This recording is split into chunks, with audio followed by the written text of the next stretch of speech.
Amis de la Tronic Aventure, salut! Dans cette vidéo, je vais vous présenter deux colis surprises que j'ai reçus de HDevBot.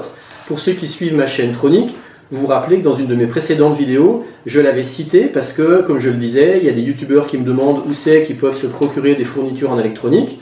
Et comme moi j'étais content de lui, j'ai voulu faire d'une pierre deux coups, à la fois montrer ce que j'avais reçu de lui, et en même temps du coup, le donner comme référence possible pour ceux qui recherchent où acheter du matériel.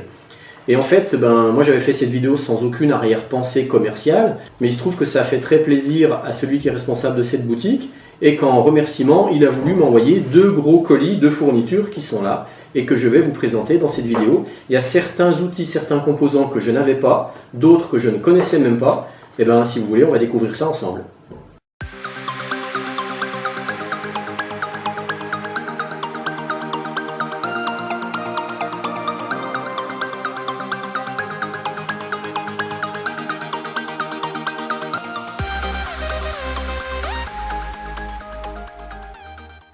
J'en profite pour remercier une nouvelle fois le responsable de la boutique HDevBot, je rappelle, il n'était pas obligé. Alors voyons un petit peu ce qu'on a de plus près dans ces deux paquets cadeaux. Alors pour l'instant, je vais faire une vidéo un peu à la Philippe de Merliac dans ses séries QDN, quoi de neuf. Donc je vais présenter très brièvement les composants, et il est probable qu'après je refasse des vidéos tutoriels sur certains composants que je n'ai jamais utilisés ou que je ne connaissais pas. Alors ça, ce sont ce qu'on appelle des protoboards, c'est prêt à souder. On peut venir souder très facilement des composants. Donc il m'en a mis plusieurs. Donc celles-là par exemple, elles sont déjà toutes prêtes pour recevoir des composants genre puce TTL. Parce qu'on voit qu'il y a 4 trous d'un côté, 4 trous de l'autre. C'est ces câbles, on peut facilement les casser. Ça en fait c'est un joystick. On pourra venir se brancher ici. Donc c'est un joystick. Ah ça c'est super, j'en avais pas. C'est une pince. Anti-magnétique, anti-acide, non corrosive. Donc ça, génial, j'en avais pas. Ça, c'est des barrettes de connexion. Alors ça, je ne savais pas du tout ce que c'était. Regardez, c'est marrant, ça s'ouvre comme ça. Hop. Et en fait, c'est de la tresse à dessouder. Donc en fait, ça sert à absorber l'étain quand on veut dessouder un composant. Donc il est probable que je fasse une petite vidéo démonstrative de cette petite fourniture. Ça, c'est pas pour faire des dessins de tableau. En fait, c'est un produit qu'on vient mettre quand on va faire une soudure sur la surface. C'est un antioxydant et je crois que ça permet d'avoir une meilleure soudure. Donc pareil, quand j'en saurai plus, je vous le dirai. Peut-être que je ferai une vidéo dessus aussi. Alors ça, c'est un petit capteur. Alors en fait, certains composants, j'ai tout simplement demandé à HDevBot de m'expliquer ce que c'était, parce qu'il y en a, je les avais jamais vus, je ne sais pas ce que c'était. Donc ça, je me doutais qu'avec une petite grille comme ça, c'était un capteur. Et en fait, ça serait un capteur à alcool ou à gaz, qui vient se clipper sur ce support, là, voilà, comme ça. Donc pour l'instant, je ne sais pas du tout comment on s'en sert. Donc peut-être que je ferai une vidéo tutoriel là-dessus un jour. Alors ça va être super, parce qu'en fait c'est un petit fer à souder, je vous montre.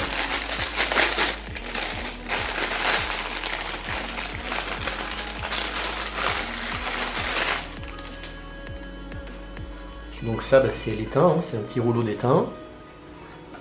Ça c'est un petit support pour le fer.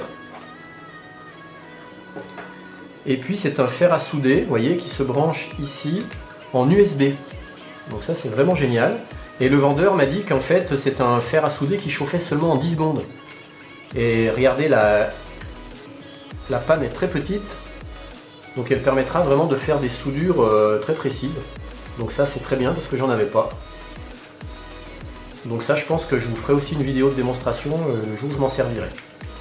Donc ça, grand merci parce que ça m'aidera bien, justement, j'en avais pas. Alors ça, avec des LED puis des petits composants déjà tout prêts, ça me fait penser à un chenillard. Et effectivement, il m'a confirmé que c'était bien ça. C'est un kit chenillard en fait, ça. Tout est fourni à l'intérieur, il y a tout. Donc voilà, je pense qu'un jour je le montrerai. Alors ça, c'est assez intéressant aussi. En fait, c'est un kit détecteur de métaux. Pareil, il y a tous les composants. Il y a le schéma de branchement du circuit. Et vous voyez par exemple, voilà, là c'est déjà tout prêt. Ça c'est la lime. Et donc en fait, ça c'est le petit disque qu'on va balader au-dessus d'une pièce métallique. Et ça devrait sonner. Donc ça, il est probable aussi que je fasse une vidéo dessus le jour où je l'aurai monté. Alors ça c'est plein de fils de connexion. Donc il faudra par contre juste venir fixer les embouts parce que pour l'instant les fils sont nus au bout. Mais il m'a donné ce qui va avec aussi, voilà. Donc je pense que ça vient se sertir, hein, c'est même pas soudé, je pense qu'il faut y sertir. Voilà, donc ça c'est super. Alors, ça j'ai mis là-dedans parce que le sachet est en train de se percer. En fait c'est un sachet de plein de petites LED, de toutes les couleurs. Ça je pense que c'est pour venir fixer des LED. Et ça peut se visser sur un support métallique ou autre. Voilà. Alors maintenant on passe à la deuxième boîte, parce que comme je vous le disais, j'ai reçu 2 boîtes. Alors ça, pour ceux qui font du modélisme, vous reconnaîtrez tout de suite, c'est de la gaine thermo. En fait, il est probable qu'il y en a parmi vous qui ne sachent pas du tout, qui ne connaissent pas du tout ce produit. Donc je pense que je ferai une petite vidéo tutoriel qui explique à quoi ça sert et comment on s'en sert. Alors, il m'a également fourni des panneaux solaires, comme ça. Celui-là, il est assez grand. Hein. Celui-là, je l'ai testé, il peut à vide sortir du 12 volts. Par contre, en charge, forcément, ça tombe un peu, il n'est pas très puissant, mais il pourra me rendre service. Et puis également, ici, 3 petits panneaux solaires, qui eux sont plus en 4-5 volts. Alors, je m'en étais déjà servi dans une vidéo en les soudant en série. Et j'en ai encore là, que j'ai encore pas déballé. Voilà, donc ici encore un autre panneau solaire. Et puis ça, c'est une lentille de Fresnel, maintenant je reconnais. Alors là, j'ai plein de fils de connexion qu'on peut utiliser sur une breadboard. Donc pareil, super, hein. J'en ai toujours besoin de ça. Vu qu'on est dans les breadboards, ça c'est une alime de breadboard. Voilà, alime de breadboard. Ici, j'ai des petits rislants, des petites attaches. Donc ceux-là, par exemple, des petits comme ça, j'en avais pas. Donc pareil, super. Ça, c'est un lot de potentiomètres. Donc pareil, hein, on en a toujours besoin, c'est toujours très pratique. Ça, c'est un lot d'interrupteurs. Donc il y en a que je connais. Les blancs et bleus, là, je les connais, ceux-là. Par contre, là, il y en a des tout petits. Je ne sais pas si on arrivera à les voir. Voilà. C'est tout petit, ceux-là. Ça, ce sont des radiateurs pour, par exemple, mettre dessus des régulateurs de tension qui chaufferaient. Donc, j'en avais pas. Donc, pareil, pour moi, bingo, super. Là, j'ai une autre pince. Je rappelle que j'en avais pas. Donc, maintenant, ça m'en fera 2. Super aussi.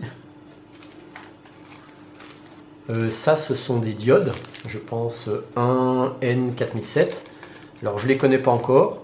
Quand j'en saurai plus, je vous le dirai. Donc ça, je sais que c'est des diodes, mais je pense que c'est peut-être plus des diodes de redressement. Enfin bon, je ne sais pas, mais voilà, ça me servira.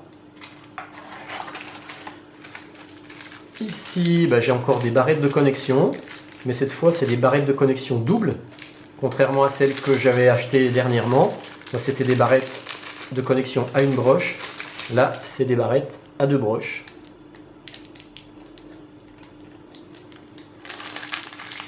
Donc mâle et femelle, puisqu'ici, j'ai des droites et ici, j'ai des coudées. Alors ça, oui, j'en avais parlé dans une de mes dernières vidéos. En fait, c'est un testeur USB. Donc ici, ça vient afficher la tension de sortie de la lime USB.